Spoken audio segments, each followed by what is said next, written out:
লাচিত দিৱসৰ দিনটোত জামুগুৰিহাটৰ শান্তিপুৰস্থিত মাৰ্কেটিং কমপ্লেক্সৰ সন্মুখত উন্মোচন কৰা হ'ল মহাবীৰ লাচিতৰ এক বিশাল প্ৰতিমূৰ্তি। যুৱ উদ্যোগী নীৰজ নিখিম হাজৰিকাৰ প্ৰচেষ্টাত নিৰ্মাণ কৰি উলিওৱা 12 ফুট উচ্চতাৰ আৰু 5 কুইণ্টেল ওজনৰ এই বিশাল প্ৰতিমূৰ্তি ভাগ উন্মোচন কৰে অসম শিক্ষা পৰিষদৰ উপাধ্যক্ষ শিক্ষাবিদ ৰুক্ম বুঢ়াগোহাঁয়ে। চতিয়া সমষ্টিৰ বিধায়ক পদ্ম হাজৰিকাৰ উপস্থিতিত অনুষ্ঠিত হোৱা এই উন্মোচনী অনুষ্ঠানত বৃহত্তৰ জামুগুৰিহাটৰ ভালেসংখ্যক বিশিষ্ট লোক উপস্থিত আছিল। ইফালে অসমীয়া জাতিৰ শৌৰ্য বীৰ্যৰ প্ৰতীক লাচিত বৰফুকনৰ ওপৰত এখনি গাম্ভীৰ্যপূৰ্ণ আলোচনা সভা অনুষ্ঠিত হয়। আলোচনা চক্ৰত অংশগ্ৰহণ কৰে বিশিষ্ট শিক্ষাবিদ দয়ানন্দ বুঢ়াগোহাঁই আৰু বলিন কোঁৱৰকে ধৰি অসমৰ কেইবাগৰাকী বিশিষ্ট ব্যক্তিয়ে। উল্লেখ্য যে লাচিত দিৱসৰ লগত সংগতি ৰাখি নদুৱাৰ সংগীত বিদ্যালয়ৰ ছাত্ৰ ছাত্ৰীসকলে এখনি আলেখ্য নাট প্ৰদৰ্শন কৰে।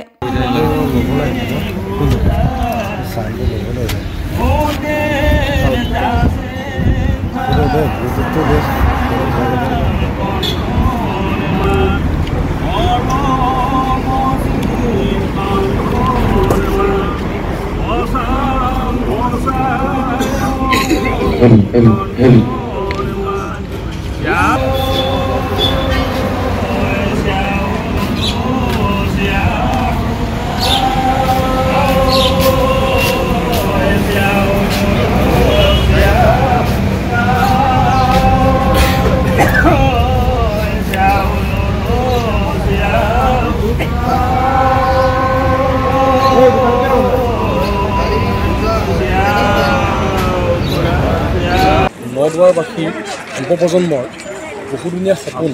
বাস্তৱত ৰূপায়িত হৈছে। যিহেতু বিগত প্ৰায় 3 মাহ জোৰা যি কষ্ট দিনে ৰাতি এক কৰি পেলাই আমাৰ ভাস্কৰ্য শিল্পী মঞ্জিত হাজৰিকা, সঞ্জীৱ হাজৰিকা আৰু তেওঁৰ ভাতৃ প্ৰাণজিৎ হাজৰিকাই আৰু আমাৰ নদুৱাৰৰ যুৱ প্ৰজন্মই কষ্ট কৰি আমাৰ জাতিৰ সূৰ্য বীৰ্যৰ প্ৰতীক লাচিত বৰফুকনৰ প্ৰতিমূৰ্তি ভাগ আপোনালোকে দেখিছে মোৰ পিছফালে ইমান সুন্দৰকৈ নিৰ্মাণ কৰি উলিয়াই পদযাত্ৰা কৰি চতিয়াৰ পৰা জামুগুৰি অভিমুখে আমি আমাৰ মাৰ্কেটিং কমপ্লেক্সৰ প্ৰাংগণত আমি প্ৰতিষ্ঠা কৰিলোঁ আৰু আজি লাচিত দিৱসৰ দিনা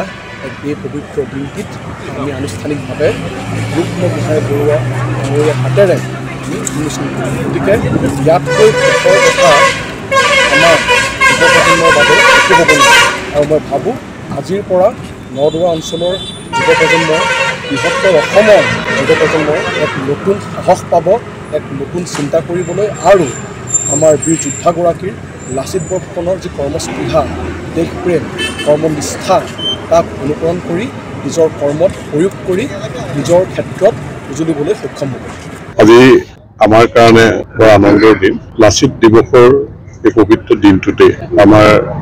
নীৰজৰ উদ্যোগত বিভিন্ন সংগঠন ৰাইজৰ সহযোগত যি মহাবীৰ লাচিতৰ প্ৰতিমূৰ্তি নিৰ্মাণ কৰি প্ৰতিষ্ঠিত হ'ল, এই নদুৱা অঞ্চলত এই মূৰ্তিভাগ প্ৰতিষ্ঠিত হোৱাত মই অতিকৈ আনন্দিত। মোৰ সমষ্টিৰ ভিতৰতে যিহেতু প্ৰতিষ্ঠিত হৈছে, যে অসমীয়া জাতিৰ স্বাভিমান, আমাৰ সূৰ্য বীৰ্য প্ৰতীক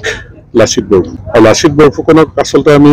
সদায় সাহসৰ প্ৰতীক হিচাপে আমি লওঁ। যেতিয়াই জাতিটোৰ কাৰণে কিবা কাম কৰিবলৈ যাওঁতে ক'ৰবাত যদি আমি চিন্তিত হ'ব লগা হয়, তেতিয়াই লাচিত বৰফুকনৰ কথা মনত পেলাই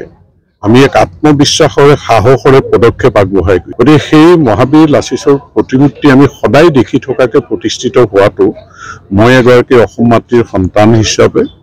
মনে প্ৰাণে বিচৰা এটা কাম হৈ উঠিছে। মই উদ্যোক্তাসকলক ধন্যবাদ জনাইছোঁ। আজি এই লাচিত দিৱসৰ দিনটোতে সমগ্ৰ নদুৱাৰবাসী লৈ আৰু বিশেষকৈ যুৱ প্ৰজন্মলৈ যে আমাৰ জাতিটোক যেনেকৈ লাচিত বৰফুকনে সুৰক্ষিত কৰি থৈ গ'ল, আজি এইখন অসমত আমি যেনেকৈ থাকিবলৈ পাইছোঁ, যদি মোগলৰ হাতত পৰা আমাৰ মহাবীৰ লাচিত বৰফুকনে আমাক ৰক্ষা নকৰিলেহেঁতেন এইখন অসম কি হ'লহেঁতেন। গতিকে এই অসমখন সুৰক্ষিত কৰাৰ দায়িত্ব লাচিত বৰফুকনৰ আদৰ্শৰে আমি সকলোৱে আগবাঢ়ি যাব লাগিব। আজি আমাৰ আগত ডাঙৰ প্ৰত্যাহ্বান হৈছে যে আমি আচলতে পথাৰ বজাৰ দখল কৰাৰ ক্ষেত্ৰত যিমান সাহসৰে কষ্টৰে কাম কৰিব লাগে, ক'ৰবাত যেন আমি পিছ হুৱকি আহিছোঁ। আমি বহিৰাজ্যত গৈ কোম্পানীত গৈ হতাশাত ভোগা যিবিলাক কথা বতৰা হৈছে, তাৰ আমি প্ৰত্যাহ্বান হিচাপে লৈ আমি কৰ্ম সংস্কৃতিৰ জৰিয়তে, উৎপাদনমুখী যাত্ৰাৰ জৰিয়তে বজাৰ দখল কৰিবৰ কাৰণে আমি যদি সাহসৰে শক্তিশালীভাৱে আত্মবিশ্বাস লৈ আগ নাবাঢ়ো কিন্তু জাতিটো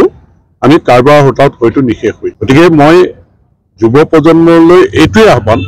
যে কৰ্মসংস্কৃতিৰ যাত্ৰাটো ত্বৰান্বিত কৰক আমাৰ মাটি আমি ব্যৱহাৰ কৰোঁ চৰকাৰেও যথেষ্টখিনি দূৰদৰ্শিতাৰে চিন্তা কৰিছে চৰকাৰেও শক্তিশালীভাৱে চৰকাৰ আৰু জনসাধাৰণৰ সাকুস্বৰূপ বিষয়া কৰ্মচাৰী সকলোকো কৰ্মসংস্কৃতিত যাতে কোনো হেমাহি নকৰে তাৰ প্ৰতি সতৰ্ক দৃষ্টি ৰাখি যদি আঁচনিবিলাক সফল কৰিবৰ কাৰণে কাম কৰি যাওঁ আৰু উৎপাদন যদি আমি বৃদ্ধি কৰি বজাৰখন আমি দখল কৰিব পাৰোঁ মাছ মাংস গাখীৰ কণীৰ পৰা আৰম্ভ কৰি কৃষিজাত সামগ্ৰী উৎপাদন কৰি যদি আমি আগবাঢ়ি যাওঁ নিশ্চয় সমৃদ্ধিশালী অসম গঢ়িবলৈ সক্ষম হ'ম আৰু অসমীয়া জাতি আমি কাৰো মুখলৈ চাব লগা নোহোৱাকৈ আমাৰ যথেষ্ট আছে এইখিনি আমি লৈ আগবাঢ়ি গৈ শক্তিশালী জাতি হিচাপে প্ৰতিষ্ঠিত কৰিব পাৰিম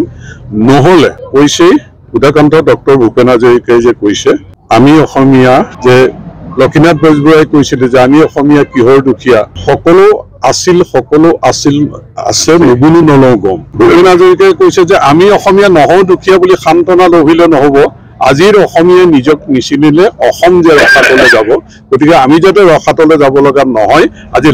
লাচিত দিৱসৰ পবিত্ৰ দিনটোত এই সংকল্প ল'বলৈকে মই সকলোকে আহ্বান জনাইছোঁ নদুৱাৰৰ পৰা প্ৰাণ Shankar Bhuyan report news desk news wide Assam